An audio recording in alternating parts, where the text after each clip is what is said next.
Good morning, good people, fellow humans. Today is Monday, February 24th, 2025. It's about 5 minutes to 6, a little bit before 6 in the morning, here in southwestern Nevada, east of Death Valley, west of Sin City, and south of Area 51, in hard scrabble territory, Pahrump or Pahrumpertucky, you choose. But here we are, starting a new week, a new month, day one, week one. We're going to go through that today as part of our 4-part program, transformational program, to help our students and other people, interested people on their journey through this life. With the belief, based upon external evidence, based upon the belief that we are souls that have a body, we're not bodies that have a soul. And this life is not all there is to it. It's not just, this is it. We're born, stuff happens, and then we die. No, we are not just atoms in the void. We're not, wait, where'd it go? We're not just atoms in the void. Right. We're more than that. And our goal here is to help our people maximize their journey through this life, heading towards that destination. And we focus on 4 areas. So it's a 4-part transformational program. Physical, which means fitness and health. You got to do this, and you got to take care of what you ingest.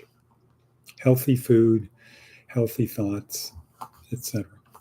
So physical, mental, ABC, always be learning. A, always B, C, learning. Always be learning.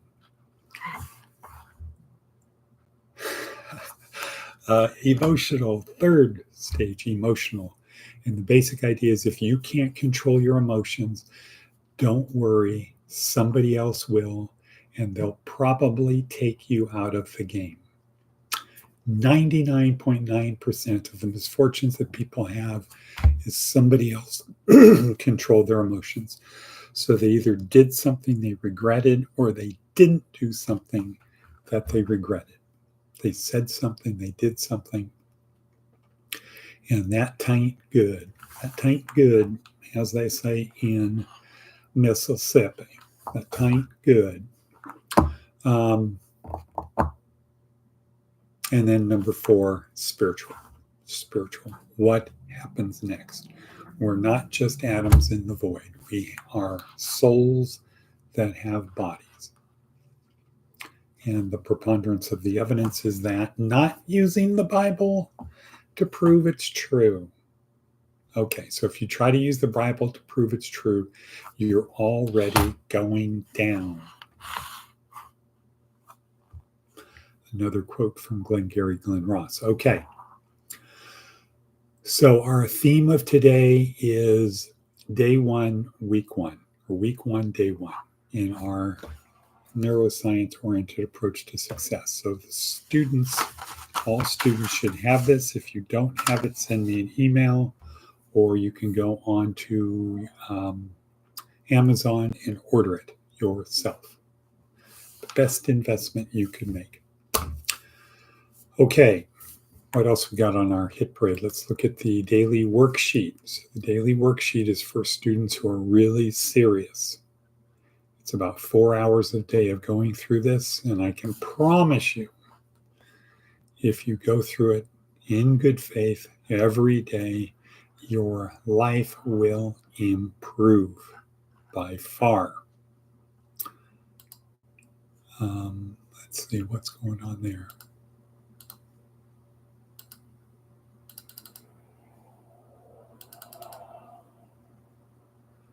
Let me just fix this. There we go.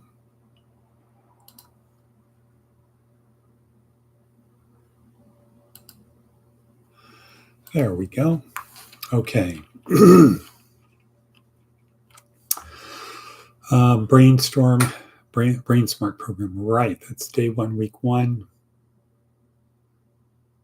What else we got? Advice from an 80-year-old. Think twice before burdening a friend with a secret. Why? Why think twice before burdening a friend with a secret?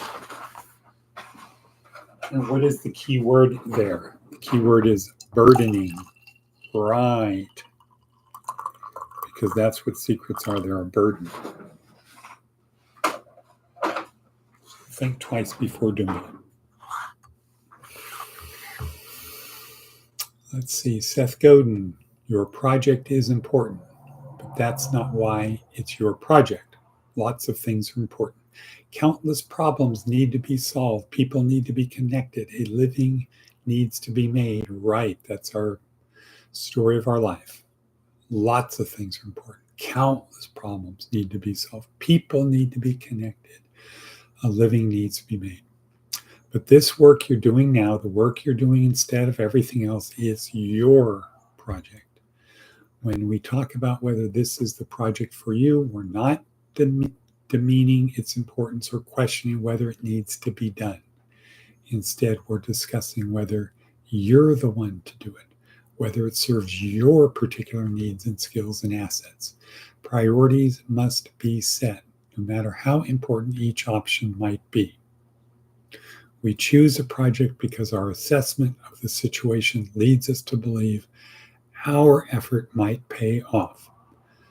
Talking about our priorities with clarity celebrates our potential. It doesn't diminish the urgency of what you're doing. Yes, we're doing yesterday.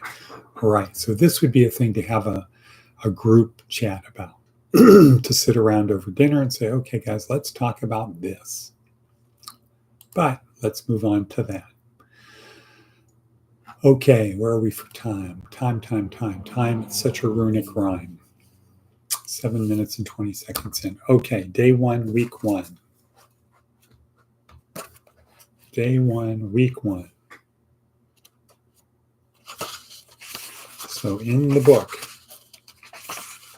in this book, which everyone watching live should be able to do, we go to page number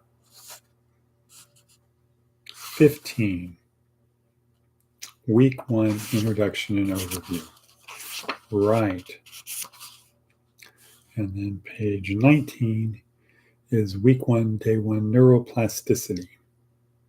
What today our theme is called what? Brain Smart program. Okay, neuroplasticity. What does that mean? That is our brain's ability to change itself. Our TED Talk for today is Dr. Daniel Amen. So our goal over the next 4 weeks, let's just talk about that for a minute and a half. Our goal for the next 4 weeks is to be able to answer 2 questions, 2 simple questions. The answers are complex, but 2 simple questions. Who am I? And why do I behave the way I do? Who am I? And why do I behave the way I do?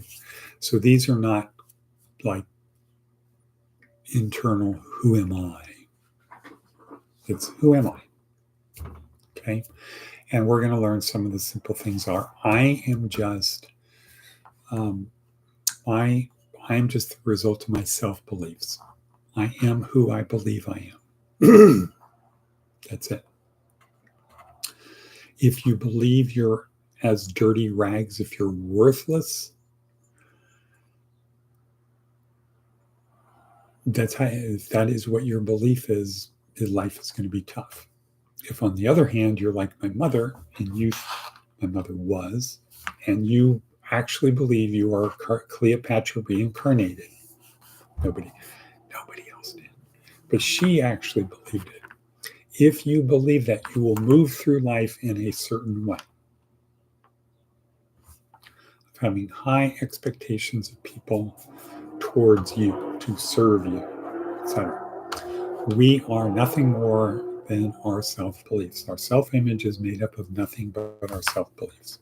We're going to learn that in week 3. Mark Dawes, talking about the reticular activating system. So who am I, and why do I behave the way I do? I behave the way I do because ultimately we're going to see that I have a set of beliefs that make up my self-identity, right? I have a set of beliefs. And when there's a stimulus, which could be external or internal, a thought I have or something happens out there, I have a belief, let's say I believe there are monsters under my bed.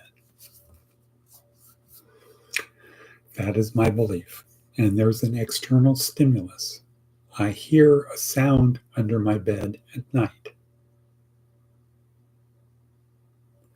What is going to happen is neurotransmitters, hormones, chemicals are going to be released in my system that are going to cause me to feel a certain way, which could be fear, right?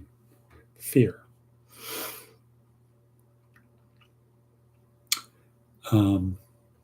And then my behavior will be an outcome of that feeling. So I'm going to feel fear, and then I'm going to behave a particular way. I could hide under my covers because the monster can't get through my sheet and my blanket. Or I could go running, screaming out of the room. I could pray. There's a lot of things I could do. So I have a belief. There's a stimulus, triggers the release of chemicals that make me feel a certain way. Then my behavior changes, and then the outcome will change based upon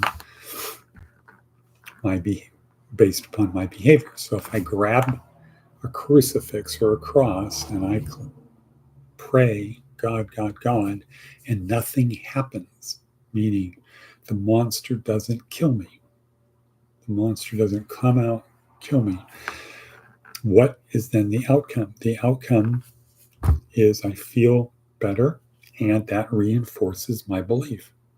There are monsters under my bed, and if I pray, so now I have a new belief. If I grab my cross and I pray, everything's going to be okay. So that gives us the opportunity to reverse engineer that whole process. Here we start with what's the outcome I want, what's the behavior I need, what do I need to feel in order to behave that way, what neurotransmitter do I need to trigger to be released to get me to feel that way, and what's the belief that I need to trigger the neurotransmitter. So an example could be, if there's a house burning down, a woman comes running out and says, my baby is inside, please run in and save it. Now, I could have a belief that, no, I'm not going to run into that building, I'll die. Or I could have a belief of, hey, I have a duty to save it. Or, and I will die to save it. Or, hey, I could be famous. I'm going to be on TV. I could be on TV tonight. I am going to run in there. Or some other thing. So some belief that's going to make me go in or not go in. If I decide I'm going to run into the building, I need a lot of neurotransmitters to get me through there. So one thing might be oxytocin chemical, the love, the cuddle hormone, the thing of I have to save that innocent child's life. What if it was my kid? Massive dose of that. I'll also get a massive dose of adrenaline probably to help me run in. So I'm going to run in there to save the baby. Or it could be serotonin. I'm going to be famous. I got to go do this. I'm going to get the key to the city. The news trucks are going to be here, etc. So I get a massive dose of energy to run in that building and do superhuman things. I might need a lot of dopamine so I can figure out, okay, what am I going to do first, then next, the next, and the next, and the next, and then I'm not going to stop. And endorphins to mask the physical pain of the fire burning in my eyes, in my lungs, etc. I'm going to run into the building because of the feelings that I have. Ultimately, it's the feelings I have. I could be scared stiff with fright. I don't know what to do. Go in, not go in. Go in, not go in. Go in, not go in. cortisol, brain cloud. So if I can control that, if I can say, oh, baby burning, I need adrenaline, I need oxytocin, I need serotonin, I need dope, I need the whole cocktail. I need it now. I need to be Clark Kent. I need to go save the world. Here is my opportunity to show my greatness to the people. I need to get out from behind the rock and join the battle.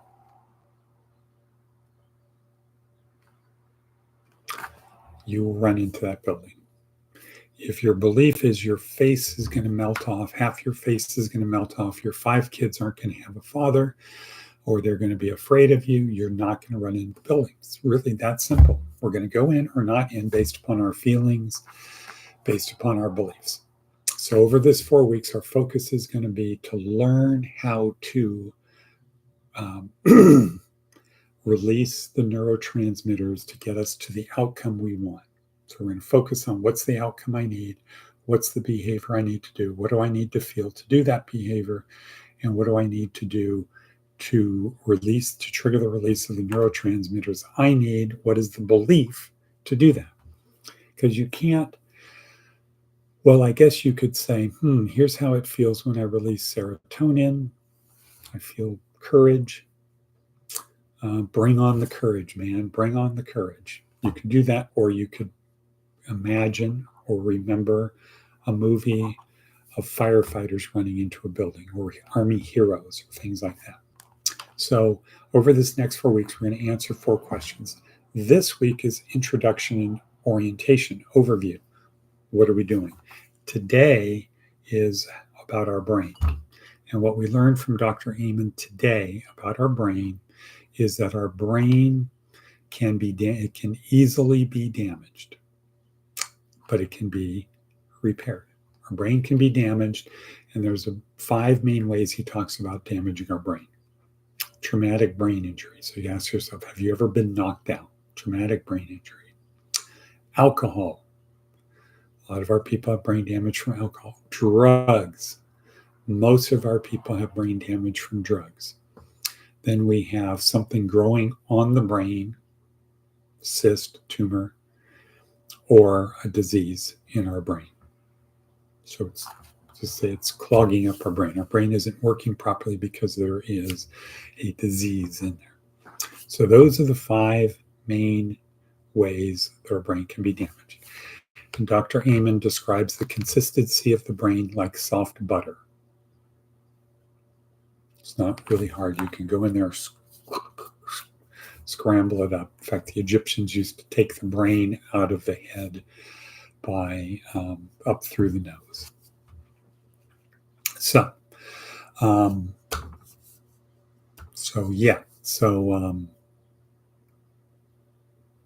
the brain can be damaged, the brain can be repaired. Dr. Amen's specialty is called Brain Smart programs because of neuroplasticity, our brain's ability to relearn. Think about physical therapy for people who have strokes.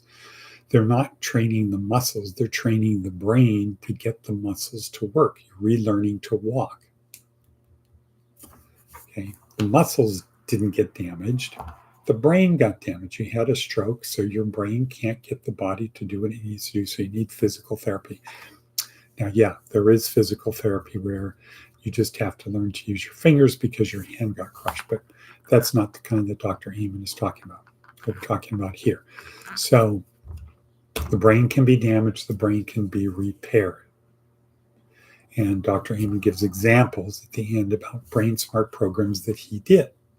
But a woman who had, they said, you better put her in a home because a year from now, she's not going to remember you. They put her on a brain smart program and she was better a year later than she was. So brain smart program. Well, here's the news. This is a brain smart program. This is a brain smart program. But our focus isn't remembering things from the past. Our focus is learning things to help us move forward through life. Okay, so that's it for today.